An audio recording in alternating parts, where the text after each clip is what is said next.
중국 우한에서 원인 불명의 폐렴 환자가 발생했다는 뉴스가 작년 12월에 국내에 처음 소개되었을 때만 해도 우리는 중국의 어느 도시에서 전염병이 발생했나 보다, 그 정도로 별 대수롭지 않게 여겼습니다.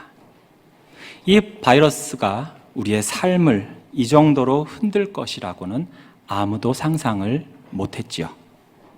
많은 어려움이 있었지만 그중 우리 성도들에게 가장 힘들었던 것은 현장 예배 중단이라는 사상 초유의 사태였습니다. 제가 아무리 기억을 떠올려 봐도 그동안 단 한 번도 현장 예배가 중단된 적은 없었던 것 같습니다. 북한이 적화 통일을 해서 대한민국에 있는 모든 교회를 없애지 않는 이상 교회는 항상 그 자리에 있고 예배는 항상 그 시간에 있을 줄 알았습니다. 그러다 보니 비 오는데 눈 오는데 다음 주에 교회 가지 시험 기간 고3 때는 일단 공부부터 하고 시험 끝나면 대학 가면 그때 가지 바쁜 일 좀 해결하면 돈 좀 벌면 애들 좀 더 잘하면 그때 교회 가지, 그렇게 쉽게 생각했고 또 그렇게 해온 것이 사실입니다. 그런데 이렇게 교회에 나와 예배드릴 수 없는 날이 도적같이 올 수 있다는 사실과 그것이 현실화된 지금 우리는 더 큰 충격을 받습니다. 그런데 여기에 더해서 우리를 또한 충격에 빠뜨리는 것이 있었으니 바로 이 코로나 바이러스의 확산의 원인이 마치 교회와 성도들에게 있는 것처럼 비판하고 또 왜곡하며 공격하는 정부와 언론의 행태였습니다. 그들의 균형 잡히지 못한 그 편향된 시각과 또 무차별적인 반기독교적 정서에서 나온 교회와 성도를 향한 공격은 우리의 마음에 큰 상처를 입혔습니다. 어떤 이들은 너희가 믿는 하나님이 존재한다면 어떻게 이런 코로나 바이러스를 허용할 수 있느냐? 이것은 결국에는 하나님이 없다는 증거 아니냐라며 조롱하기도 합니다. 이 모든 상황들을 감당하셔야만 했던 여러분의 마음은 어떠하셨습니까? 시편 기자의 탄식은 오늘날 우리들의 마음을 대변하는 것 같습니다. 사람들이 종일 내게 하는 말이 내 하나님이 어디 있느냐 하오니 내 눈물이 주야로 내 음식이 되었도다. 내 뼈를 찌르는 칼같이 내 대적이 나를 비방하여 늘 내게 말하기를 내 하나님이 어디 있느냐 하도다. 오늘 우리가 읽었던 본문에는 하나님이 거부되고 또 하나님의 백성들이 육적으로 영적으로 고통당하고 공격받는 어려운 시대 속에서도 변함없이 하나님의 살아계심을 선포하고 그 하나님을 섬긴다고 당당히 고백했던 한 사람이 등장합니다. 그 또한 연이은 고통 속에서 살고 있었지만 여전히 하나님을 신뢰하고 그분의 말씀에 순종했습니다. 그리고 하나님은 그러한 자기 백성을 끝까지 보호하셨지요. 바로 이 사람의 이름은 엘리야입니다. 이 엘리야가 활동하던 당시만큼이나 오늘날 이 세상은 하나님을 대적하는 반기독교 세력과 무신론이 득세하고 있습니다. 각종 우상 숭배와 죄악, 중독이 판을 치고 있죠. 물질 만능주의와 인본주의가 그 어느 때보다도 우리와 우리 다음 세대들을 미혹하고 있습니다. 코로나를 비롯한 많은 재해들과 사회적, 경제적 문제들 또한 우리의 삶의 고통을 더욱 가중시키고 있습니다. 이런 고통의 시대에 하나님은 저와 여러분을 부르신 줄로 믿습니다. 마치 엘리야처럼 말이죠. 그렇다면 이 고통의 시대에 우리 성도가 엘리야처럼 산다는 것은 무엇을 의미할까요? 첫째로, 그럼에도 이 세상의 주인은 오직 하나님이라는 변치 않는 진리를 믿고 선포하는 것입니다. 열왕기상 16장을 보시면 북이스라엘의 왕들의 그 살인과 쿠데타 그리고 바알과 아세라로 대표되는 우상 숭배가 반복이 됩니다. 그리고 그 왕들의 정점에는 바로 아합 왕과 그의 아내 이세벨이 있죠.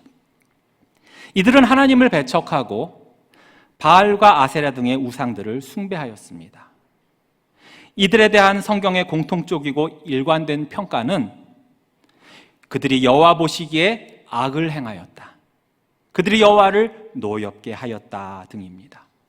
즉 이들은 하나님을 노엽게 한 악인들이었습니다. 그런데 성경이 말씀하는 악인이란 바로 교만한 자의 또 다른 이름이기도 합니다. 시편 4절에 악인은 그의 교만한 얼굴로 말하기를 여호와께서 이를 감찰하지 아니하신다 하며 그의 모든 사상에 하나님이 없다 하나이다. 모든 사상에 하나님이 없다고 하고 또 하나님을 부인하는 자가 바로 악인이라는 것입니다. 말라기 3장 18절에서는 그때 너희가 돌아와서 의인과 악인을 분별하고 하나님을 섬기는 자와 섬기지 아니하는 자를 분별하리라. 의인은 하나님을 섬기는 자, 반대로 악인은 하나님을 섬기지 않는 자입니다. 종합해 보면 교만한 자, 곧 악인은 하나님을 믿지 않고 그분의 존재를 부정하고 그분을 섬기지 않고 그분의 말씀에 순종하지 않는 자입니다. 딱 북이스라엘 왕들이죠. 그들은 하나님을 외면하고 나의 주인은 하나님이 아니고 내 자신이야 라고 외치는 듯한 그러한 삶을 살았습니다. 그것이 아니라고, 그것이 잘못된 것이고 죄라고 하나님이 말씀으로 책망하시고 율법으로 가르치시니까 이들은 하나님을 거부하고 더 나아가 증오했습니다. 살아계신 하나님의 말씀을 들고서 자신들의 죄를 들추는 선지자들 또한 눈에 가시처럼 여기고 그래서 죽이려고 했고 또 핍박했습니다. 대신 그들은 자신들의 죄에 눈 감고 오히려 부추기는 듯 가만히 있는 그 생명 없는 우상들을 사랑하고 섬겼던 것입니다. 그런데 북이스라엘 왕들만 이러한 삶을 산 것이 아니었습니다. 일반 백성들 또한 어떤 삶을 지향했는지 한 사람의 예가 나옵니다. 열왕기상 16장 34절입니다. 그 시대에 베델 사람 히엘이 여리고를 건축하였는데 그가 그 터를 쌓을 때에 맏아들 아비람을 잃었고 그 성문을 세울 때에 막내 아들 스굽을 잃었으니 여호와께서 눈의 아들 여호수아를 통하여 하신 말씀과 같이 되었더라. 여리고 멸망 후에 하나님은 여호수아를 통해 앞으로 누구든지 이 죄악된 도시 여리고 성읍을 재건한다면 하나님의 저주를 받아 자녀를 잃을 것이다 라고 하신 바 있지요. 그렇기에 아무도 여리고성을 감히 재건할 엄두를 못 냈습니다. 그런데 500여 년이 흐른 후 아합 시대에 와서 베델 사람 히엘이 여리고를 재건한 것입니다. 히엘은 하나님과 그분의 말씀을 믿지도 않았고 관심조차 없었던 사람입니다. 그 또한 하나님은 자신의 주인도 아니고 그러니 수백 년 전에 하나님의 명령을 귀담아 들을 필요도 없었던 것이죠. 하나님이 아니라 내가 주인인데 오직 내 지식과 내 의지와 내 자아의 결단이 최우선이라고 그는 자부했습니다. 그래서 히엘은 하나님의 말씀을 깡그리 무시하고 여리고 뉴타운 개발을 시작한 것이죠. 그런데 터를 닦을 때, 즉 착공할 때 하나님의 말씀대로 그는 맏아들을 잃고 말았습니다. 그러면 번쩍 정신 차려야 하잖아요. 하나님과 그분의 말씀을 기억하면서 아하, 여전히 하나님의 말씀은 살아 움직이는구나 두려워하며 멈춰야 하잖아요. 그런데 그는 끝까지 밀고 나갑니다. 공사를 지속합니다. 무슨 오기도 아니고. 그리고 성문을 세울 때, 즉 준공할 때쯤 이번에도 말씀대로 막내 아들을 잃고 말지요. 이처럼 왕에서부터 일반 백성에게 이르기까지 한 통속이 되어서 하나님을 부정하고 그분의 말씀을 부정하고 무시하고 내가 주인이야, 하나님은 없어, 영원한 진리는 없어 라고 외치며 자기들 뜻대로 하던 그때에 바로 엘리야가 등장한 것입니다. 그런데 1절을 보시면 그에 대한 정보가 별로 없습니다. 어느 지파 출신이라든지 아버지와 그의 조상이 누구인지도 안 나와요. 그저 길르앗에 살았고 디셉 출신이란 것밖에 안 나옵니다. 엄청난 가문의 사람도 아니고 재력이나 힘이 있는 사람이 아닌 그저 평범한 이스라엘 백성 중 하나였다는 것입니다.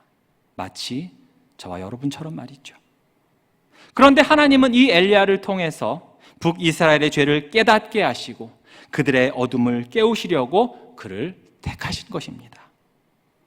엘리야의 이름부터가 앞으로의 그의 사역을 한마디로 요약하는 것 같습니다. 엘리야의 뜻은 여호와는 나의 하나님이란 뜻입니다. 이 엘리야가 아합 왕에게 나아가 말했습니다. 1절에 내가 섬기는 이스라엘의 하나님 여호와께서 살아계심을 두고 맹세하노니 내 말이 없으면 수년 동안 비도 이슬도 있지 아니하리라. 내가 섬기는 하나님, 무슨 말입니까? 불의한 그러나 서슬퍼런 권력의 중심에 있는 아합과 그가 지배하는 세상을 섬기는 것이 아니라 당시 전국에 퍼져 있는 숭배의 대상인 바알이 나의 주인이 아니라 바로 여호와 하나님이 나의 주인이시며 나는 그분만을 섬긴다고 선포하고 있는 것입니다. 그리고 이어서 말하지요. 내 말이 없으면 수년 동안 비도 이슬도 있지 아니하리라. 한마디로 앞으로 있을 긴 가뭄이라는 재앙을 그는 선포합니다. 그런데 하나님이 비도 이슬도 내리지 않는 심각한 가뭄을 허락하신 이유가 무엇일까요? 코로나 바이러스로 인해서 전 인류가 고통을 당하고 있는 현재 상황을 두고 여러 의견이 분분합니다.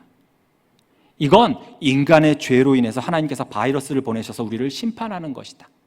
아니다. 무슨 말이냐. 사랑의 하나님이 어떻게 그러실 수 있겠느냐. 그렇다면 그 바이러스로 죽어간 무고한 사람들, 선한 기독교인들은 어떻게 설명해야 하느냐? 이에 무신론자들까지도 그러니까 하나님은 존재하지 않는 게 맞아 등등의 난상 토론이 벌어지죠. 그런데 저는 이러한 논쟁에 초점을 맞추기보다는 마치 현재의 이 고통의 상황을 발생시킨 가해자가 누구인지 취조하는 듯한 질문을 하기보다는 그 전에 제일 먼저 과연 내 자신이 코로나 바이러스 발생하기 이전에 과거 일상의 삶에 대해서 하나님께 진정한 감사를 드려왔는지 되물어보게 되었습니다.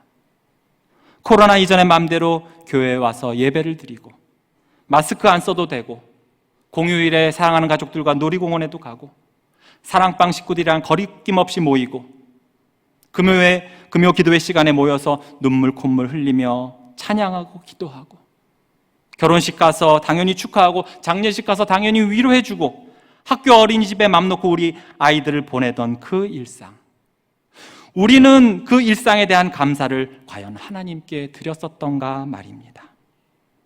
그리고 그 일상의 평온함, 그 반복됨이 과연 누구로 인해서 가능했는가 다시금 돌아보았습니다. 너무나 당연한 듯한 우리의 일상이 사실은 하나님께서 그 모든 것, 우리 자신과 우리의 일상과 우리의 삶의 주인이셨기에 가능했던 것임을 지금의 코로나 사태를 통해서 다시금 깨닫게 된 것이지요. 많은 재앙 중에도 하나님이 비와 이슬도 내리지 않는 가뭄을 택하신 이유도 여기 있다고 봅니다. 이스라엘은 중동 지역입니다. 그렇다면 강수량이 적은 게 오히려 당연하죠. 그런데 비와 이슬이 내리지 않게 하겠다고 하신 것은 그동안 비와 이슬이 적절히 내렸다는 반증이 됩니다. 이미 안 오는 비와 이슬을 앞으로도 내리지 않게 하겠다고 한다면 그게 무슨 의미가 있겠습니까? 이 이스라엘 땅에 하나님은 계속해서 은혜를 베풀고 계셨던 것입니다. 북이스라엘 왕들과 백성들이 내가 주인이야, 내 맘대로 하고 살 거야, 내 속에 오른 대로, 내 뜻대로 살겠어 했어도 하나님은 그들에게 비와 이슬을 주셨습니다. 하지만 이들이 이제 그 비와 그 풍요를 바알과 아세라가 준다고 생각하자 하나님은 이 세상의 진정한 주인이 누구인지 아느냐? 그동안 너희가 누린 풍요가 누구 때문인지 아느냐? 이전에 그 너희의 일상이 누구로 인함인지 아느냐? 알려주시려고 이 가뭄을 허용하신 것입니다. 하나님을 외면한 아합이나 또한 탄압받고 숨어있는 하나님의 백성들 모두에게 하나님은 이 가뭄이라는 재앙을 통해 말씀하고 계시는 것입니다. 이 세상의 주인은, 온 만물의 주인은 바로 하나님임을 말이죠. 엘리야는 바로 이 진리를 저들에게 선포한 것입니다. 사랑하는 성도 여러분, 고통의 시대의 엘리야처럼 이 세상의 진정한 주인은 내가 아니라 유형이나 무형의 우상이 아니라 바로 여호와 하나님이심을 고백하고 담대히 선포하시기를 소망합니다. 그렇다면 현재 이 고통의 시대를 사는 우리는 어떤 방식으로 하나님의 살아계심과 하나님이 우리의 주인 되심을 나타낼 수 있을까요? 제일 먼저는 예배입니다. 예배 자체가 나의 모든 것 대신, 나의 주인 대신 살아계신 그 하나님, 그분을 선포하고 섬기는 행위이기 때문입니다. 코로나로 인해서 다소 위축된 우리의 예배 참여와 마음가짐을 다시금 회복해야 합니다. 또 어떤 것이 있을까요? 우리가 계속 이웃사랑 나눔 운동을 하고 있습니다. 무슨 뜻입니까? 내가 그 물질의 주인이 아니라 바로 하나님께서 내 물질의 주인임을 선포하는 것이지요. 또 어떤 것이 있습니까? 지난 몇 주 동안 포괄적 차별금지법 반대 서명을 한 것도 하나님을 거역하고 하나님을 무시하는 세상을 향한 우리의 작은 몸짓이자 선포가 될 수 있는 것입니다. 차별금지법을 반대하는 교회를 왜들 그렇게 전방위적으로 비난들을 합니까? 내 몸의 주인은 나라면서 성별도 내 맘대로 하고 내 성적 취향대로 맘대로 살고 싶은데 교회란 곳에서 하나님의 말씀에 근거해 반대를 하는 것입니다. 하나님이 모든 만물의 주인이고 우리의 몸과 우리의 영혼도 하나님이 주인이시기에 인간이 자기 멋대로 하면 안 된다고 하니까 그게 싫은 거예요. 내 인생은 나의 것인데 하나님의 것이라고 하고 말씀을 통해서 자신들의 행위를 죄라고 하니까 싫은 것입니다. 이렇게 세상을 향해서 우리 모두가 하나님을 섬기는 자로 하나님이 모든 만물의 진정한 주인이야 라고 당당하게 외칠 수 있기를 소망합니다. 그 외에도 우리의 각자의 위치에서 하나님만을 섬기는 자로 하나님만이 참된 주인이심을 어떤 식으로든 삶에서 녹여낼지 고민하고 기도한다면 하나님께서 기뻐하시며 하늘의 지혜를 저와 여러분에게 주실 줄로 믿습니다. 이 고통의 시대에 우리 성도가 엘리야처럼 산다는 것은 무엇을 의미할까요? 마지막으로 고통 중에도 말씀에 순종할 때 보호하시고 생명을 주시는 그 하나님을 신뢰하는 것입니다. 엘리야는 하나님의 말씀과 명령에 대한 첫 번째 순종의 모습으로 악하고 무시무시한 아합 왕 앞에서 하나님의 살아계심과 그분의 주인 되심과 또한 가뭄을 선포한 바 있지요. 그런 엘리야에게 하나님은 이제 두 번째 명령을 하십니다. 2절부터 4절입니다. 함께 읽습니다. 여호와의 말씀이 엘리야에게 임하여 이르시되 너는 여기서 떠나 동쪽으로 가서 요단 앞 그리시네가에 숨고 그 시냇물을 마시라. 내가 까마귀들에게 명령하여 거기서 너를 먹이게 하리라. 아멘. 여로보암 왕 이래로 전국적으로 여호와 하나님에 대한 신앙이 지속적으로 핍박을 받고 있었고 아합 왕 시대의 최고점에 달았지요. 엘리야 선지자조차도 열왕기상 19장 14절에서 이스라엘 자손이 주의 언약을 버리고 주의 제단을 헐며 칼로 주의 선지자들을 죽였음이오며 오직 나만 남았거늘 그들이 내 생명을 찾아 빼앗으려 하나이다 라고 하나님께 탄원한 적이 있습니다. 이제 여호와 하나님을 경외하는 자가 이젠 자기밖에 남지 않았다고 생각할 정도로 여호와 하나님에 대한 신앙과 말씀이 부재하던 때였습니다. 그러던 차에 갑자기 엘리야란 자가 여호와 하나님을 끄집어낸 것입니다. 아합은 이거 그냥 두어서는 안 되겠다 싶어서 엘리야를 잡아들이라고 명령을 하지요. 바로 그때 하나님께서 두 번째 명령을 내리십니다. 아합에게 가라고 하셨던 하나님께서 이번엔 아합이 머무는 여기 곧 사마리아를 떠나라고 하셨습니다. 목적지는 동쪽 요단 앞에 있는 그릿 시내가입니다. 하나님은 아합과 이세벨의 위협으로부터 그리고 이미 시작된 가뭄으로부터 엘리야를 보호하시고 훈련시키시기 위한 장소를 마련해 두신 것이죠. 그런데 피할 장소가 마련된 것까지는 좋은데 한동안 거기서 도대체 뭘 먹고 사느냐가 문제였습니다. 그런데 하나님은 이마저도 대비하셨죠. 엘리야야, 식수는 시냇물로 해결하면 되고 식사는 내가 까마귀들에게 명령해서 너를 먹게 하겠다. 여러분, 이 상황에서 하나님이 내가 지정한 장소에 가서 숨어라, 거기는 시냇가 근처니까 아직 물이 마르지 않았으니 식수는 우선 그것으로 해결하라, 이 말씀까지는 우리 이성으로도 얼마든지 이해하고 순종할 수가 있지요. 그런데 그 다음 말씀이 걸립니다. 까마귀들에게 명령하여 너를 먹이게 하리라. 원어적으로 그 해석을 해보면 까마귀들이 너를 부양할 거야 란 뜻이죠. 우리는 내 이성으로 이해되고 나름 동의하는 부분에 대해서는 곧잘 순종합니다. 그러나 내 생각을 벗어나거나 내 이성에 이해 안 되는 말씀과 명령에 대해서는 회의를 느낍니다. 의심하고 그래서 순종하기를 꺼려하지요. 우리가 말씀에 순종하기를 즐거이 할 때가 언제입니까? 나와 하나님의 생각이 일치한다고 여길 때, 그렇지 않습니까? 내 지금의 생활 방식을 그대로 유지하면서도 순종이 가능한 그러한 말씀이나 명령에 우리는 더 호의적이지 않습니까? 오늘 본문도 그렇습니다. 그래, 왕의 위협이 있으니까 도망가는 게 맞아. 그래, 가뭄이 닥치니까 시냇가 주변에 숨어 일단 식수를 확보하는 게 맞아. 이 정도까지는 충분히 기꺼이 순종할 수가 있어요.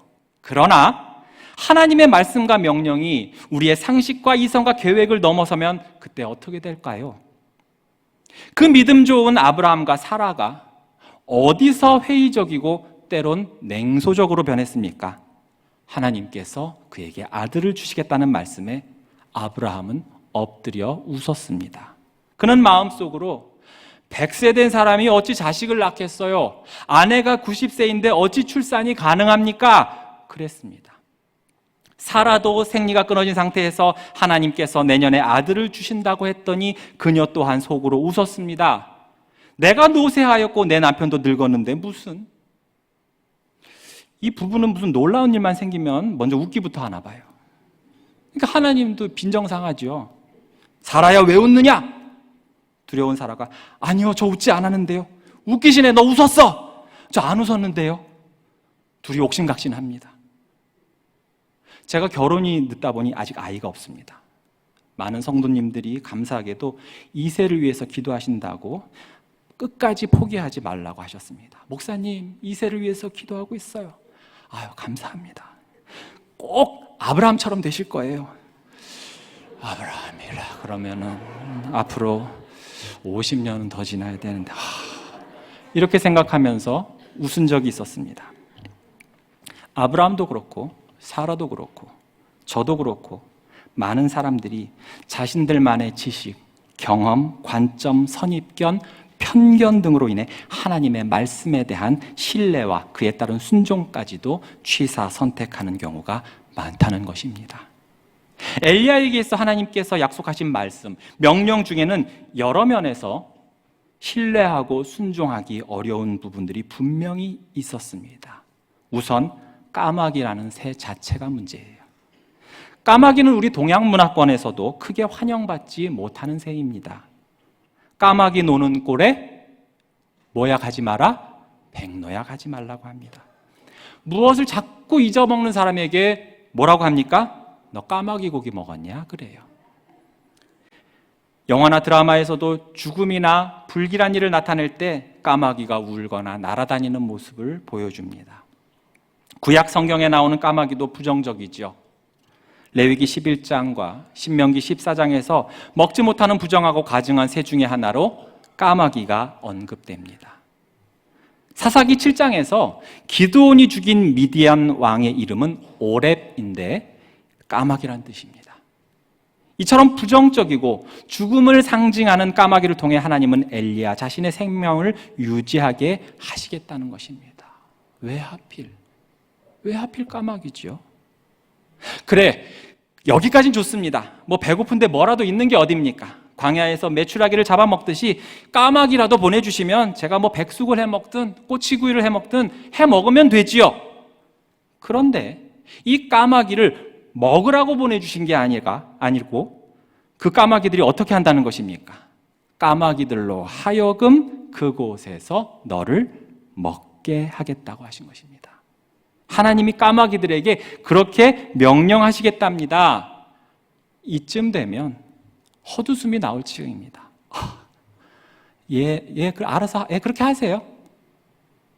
성경에 나오는 많은 기적들, 초자연적인 사건들을 향한 세상의 반응, 무신론자들의 반응, 그리고 아주 일부 기독교 안에서 이런 반응을 보입니다. 까마귀가 사람에게 먹을 것을 가져다 준다고? 아니, 그렇게 하라고 하나님이 명령을 했다고? 나 참. 뭐? 또 홍해가 갈라졌어? 저절로 갈라졌다고? 여리고성을 돌기만 했는데 무너졌다고? 더 나아가 하나님이 사람으로 이 땅에 왔는데 그를 믿어야만 구원받는다고? 그리고 그 하나님이 죽었는데 3일 만에 되살아났다고? 과학적으로 증명이 안 되고 내 이성에 이해가 안 된다고 거짓이다, 환상이다, 비유다, 신화다 등의 말들을 쏟아내지요. 전능하사 천지를 만드신 하나님 아버지를 내가 믿사오며 라고 맨날 입으로 외우면서도 왜 전능하신 하나님께서 하신 일들을, 놀라운 일들을 믿지 않으려고 합니까? 전지전능하신 하나님께서 하시는 모든 일을 사람의 지혜로 이해하지 못한다고, 보지 못했다고, 과학적으로 증명이 안 된다고 무시하고 조롱하며 그래서 하나님은 존재하지 않는다고 결론을 내리는 것은 얼마나 어리석은 일입니까? 욥기 38장 39장에서 하나님이 욥에게 하신 질문들은 우리 인간이 얼마나 작고 나약하고 무지한 존재인지를 일깨우는 대목입니다. 이에 대한 욥의 반응 또한 그러지요. 그 전까지는 그렇게 핏대를 올리면서 논쟁하고 하나님에 대해 섭섭해하고 이해 못할 뿐으로 여겼다가 40장에서 그가 여호와 하나님과 대면하고 나서 그가 한 것은 너무나 광대하신 하나님 앞에서 그저 자신의 손으로 입을 가리고 더 이상 대답하지 않는 것이었습니다. 엘리야는 자신의 이해와 상식을 넘는 하나님의 말씀이지만 그럼에도 순종하고 그리 시냇가로 갔습니다. 그러자 무슨 일이 벌어집니까? 첫째로 열왕기상 18장에서 하나님의 명령에 따라 엘리야 본인이 직접 아합을 만나러 가기 전까지는 아합의 군사들은 그를 찾지 못했습니다. 하나님의 적극적인 숨겨주심과 보호하심을 엘리야는 경험한 것입니다. 두 번째로 정말로 까마귀들이 떡과 고기를 가져온 것입니다. 여러분이 그리 시냇가에 지금 앉아 있다고 상상해 보십시오. 저 멀리서 까마귀들이 각자 자신의 은사대로 부리가 튼튼한 놈은 입에 물기도 하고 발힘이 센 놈은 발로 집어서 가져왔을 것입니다. 6절 말씀에 보시면 까마귀들이 아침에도 떡과 고기를 저녁에도 떡과 고기를 가져왔고 그가 시냇물을 마셨으니 이 녀석들이 떡과 고기를 하루에 2번이나 새벽 배송, 저녁 배송을 했다는 거예요. 당시 이스라엘을 비롯한 중동 지역 사람들은 하루에 2끼를 먹었다고 합니다. 그 2끼마다 고기로 식사를 할 수 있는 사람들은 이 팔레스타인 지방에서 부자나 왕만이 가능했다고 하죠. 혹시 여러분 중에도 삼시세끼 중 2번 이상 고기 반찬을 드시는 분 계십니까? 가뭄에 의해서 기근이 퍼지는 상황에서 하나님은 엘리야를 적으로부터 보호하실 뿐 아니라 또 먹이시고 있습니다. 그것도 고기와 떡으로 풍성하게 말이죠. 엘리야에게 있어 이제 까마귀는 더 이상 부정하고 불길한 짐승이 아니라 바로 하나님의 명령을 수행하는 천사처럼 보였을 것입니다. 이처럼 하나님은 반드시 당신의 백성을 돌보시고 인도하시는 줄로 믿습니다. 때론 일상적이고 이해할 수 있는 방식으로 때로는 오병이어 칠병이어 만나와 메추라기, 또한 오늘 본문처럼 까마귀가 날아온 떡과 고기 같은 도저히 상상할 수 없는 방법으로 자기 백성을 먹이시고 보호하시는 그 하나님을 믿으시기 바랍니다. 만약 엘리야가 하나님의 말씀에 순종하지 않고 자기 소견에 옳은 대로 자기가 생각하는 안전한 곳을 찾는다든지 까마귀 이야기에 콧방귀를 뀌고 믿지 않았다면, 하나님을 신뢰하지 않았다면 고통의 시대에 이러한 기적과 하나님의 인도와 보호하심은 결코 체험하지 못했을 것입니다. 엘리야에게 있어 이곳 그리시네가는 바로 그러한 하나님의 은혜를 체험하고 앞으로의 사역을 준비하는 훈련의 장소였던 것이지요. 12년 전에 신대원을 입학을 앞둔 저는 걱정이 태산 같았습니다. 학비며 기숙사비며 생활비며 도저히 감당이 안 되는 것입니다. 남들보다 늦게 신학을 시작한 데다가 경제적으로 또 최악의 상황이었던 때이기 때문에 이거 괜한 짓을 했나 싶었습니다. 그래서 어느 날 선배 목사님에게 어렵게 이 고민을 털어놓았죠.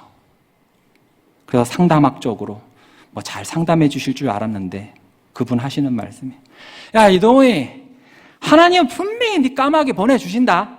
걱정 마라. 무슨 까마귀야, 말도 안 되는 소리 하고 앉았어. 봐라 이 문둥이 자식. 믿으라 내면치로 퍼뜩 따라해라. 아멘. 아멘. 목소리 봐라. 아멘. 아멘.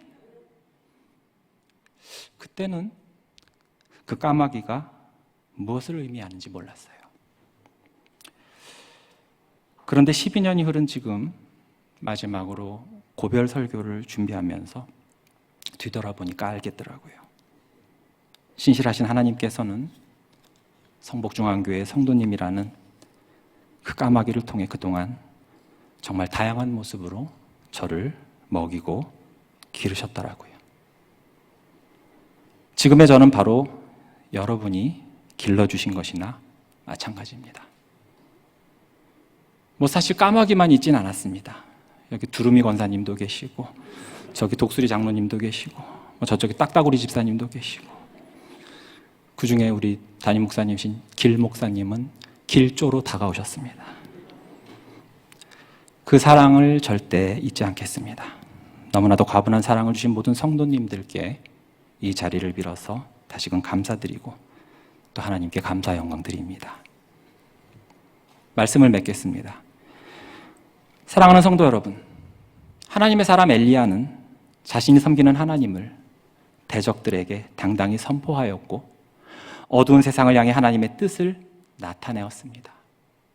세상 모두가 자기가 주인이라고 자기의 정욕과 가치관, 지식 등을 우상으로 삼고 주인으로 섬길 때 오직 모든 만물의 주인은 하나님이심을 그는 선포했습니다. 때론 너무나 거센 악인의 공격에 잠시 주춤하기도 했지만 그러한 위기 속에서도 자신을 끝까지 붙들어 주시고 인도하실 그 하나님을 신뢰하였습니다. 그 결과 하나님의 사람 엘리야는 하나님의 은혜로 대적의 위협으로부터 보호받았고 상상도 못할 방법으로 그의 생명을 유지할 수 있었습니다.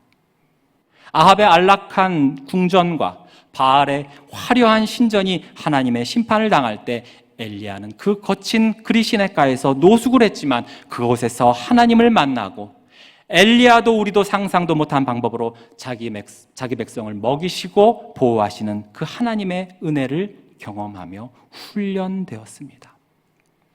아합의 시대와 당시의 가뭄만큼이나 오늘날 코로나를 비롯한 여러 환난과 어려움으로 고통받는 이 시대에 우리 모두 엘리야처럼 살기를 소망합니다. 갈수록 더해만 가는 하나님을 부정하고 교회를 대적하는 세상 앞에서도 각종 우상 숭배와 죄악, 물질 만능주의와 생명을 경시하는 풍조 속에서도 하나님의 살아계심과 오직 그분만이 만물의 주인이심을 드러내고 선포하는 삶을 사시기를 바랍니다. 그리고 나의 생각과 계획을 넘어서는 하나님의 말씀과 약속이라 할지라도 믿음으로 신뢰하며 순종한다면 늘 우리와 함께 하시며 상상 못할 방법으로 우리를 도우시고 먹이시고 생명을 주시는 전능하신 하나님의 그 은혜를, 그 손길을 경험하실 줄로 믿습니다. 고통의 시대 엘리야처럼 하나님과 함께 늘 승리하시는 여기 모인 모든 주의 백성들 되시기를 주님의 이름으로 축복합니다.